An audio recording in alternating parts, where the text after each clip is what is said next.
Let's talk about why we're seeing so many price reductions, and really let me explain it to you in a way that I think is going to make sense. And to do this, I want to pop up the MLS stats here, and I'm going to explain what I'm looking at and hopefully really paint a good picture for you so you'll understand exactly why we're seeing more price reductions, but we're not really seeing values go backwards per se.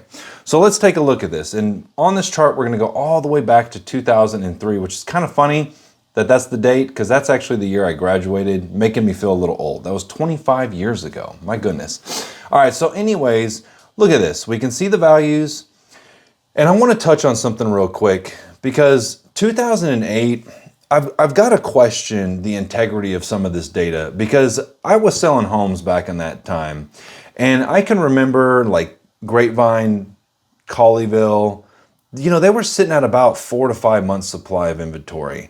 So like I said, let's take some of this data with a grain of salt, but I think it's really going to help paint a picture and explain to people why we're seeing so many price reductions, but relatively speaking, the values are staying about the same and slightly going up, kind of pending seasonality of when you put your house up on the market. So let's start off on 2011, because that's when I would say the market started to pick up a little bit. And the best way I can explain this to you is explain some of the listings I would take during this time.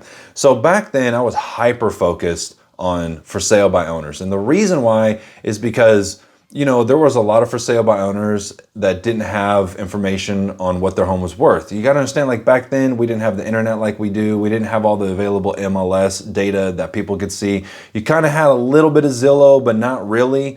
And there was a lot of for sale by owners that had their homes listed too low, and people just thought something was wrong with the home, and that's why they weren't selling. Then I would come in there, I'd run comps on it and say, hey, listen, if I can get your home sold for enough that it covers all my fees, would you be willing to work with me? Dude, they were the easiest deals I ever did. Those people were so ecstatic to list with me because they didn't have to deal with the people coming in and all that stuff. So anyways, this was when the market started picking up from 2008.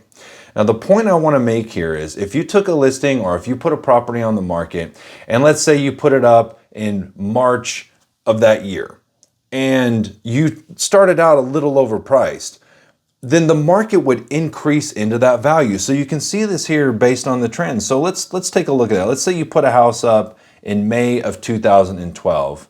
And you can see there for Tarrant County, I know you can see all the numbers. You've got 115, 155, 132, and 150 and some change. That's going to be the median sold price in May of 2012. Now, then we scoot over a little bit and we get into, let's say, October, December. You can see the values have gone up in some of those areas, right? And once again, I say you're going to get those seasonal trends.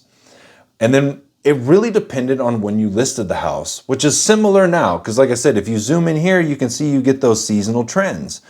But if you started out overpriced and you just kind of held out at that value, yeah, maybe you take the home off the market and put it back up, or maybe you do a little something to kind of generate some interest in the property. But overall, the value would increase into that overpriced market. Plus, back then, people weren't quite as anxious to get stuff done as fast. Things are a little bit slower pace, which is kind of interesting because when you look, which once again, I'm also going to argue this a little bit. I'd love to get some a little clarity on where this data is coming from. But you can see that if I can find it, price per showings per listings, homes for sale, days on market. There we go. So you can see days on market back then was higher. So people didn't mind sitting on the market for a little bit longer. People weren't freaking out at 60, 90 days why their home wasn't sold. Like they just kind of understood like, oh, we've started a little higher. It's going to take a little time for that buyer to come through. And it might take a little time for the market to increase in that price. So when I'd go on a listing appointment with somebody, I'd say, hey, do you need to be sold right away? Is price more important to you? Is timing more important? And if people said price was more important, then I say, okay, well, understand it might take a little bit longer, but we could definitely start higher.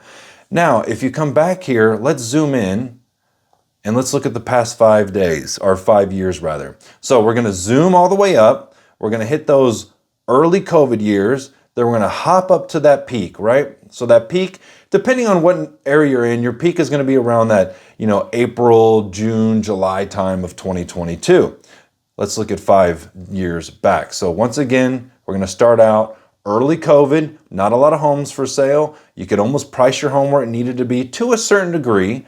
And then we hit that peak. Well, since about that April-ish, May, June, July time of 2022, the home values have what I would consider have just flatlined a bit. Now you do get those seasonal trends, but relatively speaking, we're not seeing that slow bell curve of value. So this is why price reductions are so predominant right now, because you have people that are wanting to price their homes in a similar way that we did pre-COVID, to where when the market was going up. But I would argue that we've kind of flatlined here for a few years. So if you start out overpriced, well, guess what? If you were overpriced 6 months ago, you're probably still overpriced today. And that's why we're seeing so many price reductions, because we're not increasing into that overpriced value, if you will. Real quick, I want to show you something that I think is relatively interesting. But look at this. Closed sales, about the same. Closed sales max, about the same number of homes are selling, either all the way back to 2003, relatively speaking. It's gone up a little bit, but not that much more. So the same number of homes are selling, but there is more inventory. Let's see where that is, monthly supply. So you can see that monthly supply has ticked up. So once again, these are all painting pictures of why pricing is so important. And it's not the values are going down, we've just hit a bit of a flat line. And this is common in pricing. We've seen that the values kind of go up, something happens in the market, it shoots the values up, and then we flatline for a little bit, and then something else is gonna happen, which is gonna bump the prices up. Is that gonna be this year? I don't know. I really don't know. I think a lot of it determines what's going to happen with this current administration. I think a lot of it is going to come down to what Trump wants to do with Freddie Mae and Freddie Mac, and how are they going to start buying up mortgage bonds? What's the Fed going to do once we get a new Fed chair in there? There's a lot of factors right now that either home values are going to continue this flat line, or they might actually go up through this year. Time will only tell on that. But anyways, that's the end of the video. If you got some value out of it, the best compliment you can give me is a referral by sending this video to a friend, family member, or somebody that's thinking about selling. And until next time, I hope you have a great day.